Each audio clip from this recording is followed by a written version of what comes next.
Maglalaro na naman ako ng Space Werewolf. At ayan, civilian yung role ko. At eto yung mga task na gagawin ko. Pumunta na ako dito guys sa bar para gawin yung task.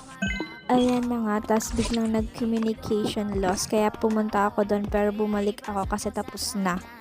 Ginawa na nila. Tas dito guys, nagluto na ako dyan para gawin yung task. Dito, kinabit ko naman yung mga wire. Tas pumunta na ako sa hall para mag-piano. Ayan, naging engineer pa nga ako.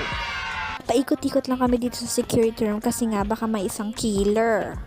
Tapos biglang may nag-emergency meeting. Gusto ko lang sanang itanong kung may corner na tayo. Nagawa kayong task Parang may naamoy ako hindi maganda. Nandun lang ako sa security room at marami kami doon at feeling ko si number 4 yung killer. Kaya naman guys, ipovote ko dito si number 4. Ayan, marami nag-vote sa kanya kasi nga nagtaya. Isa na lang yung task ko kaya naman ginawa ko na tong kabitin. Nang matapos ko na yung task, pumunta na ako sa hall at yung coroner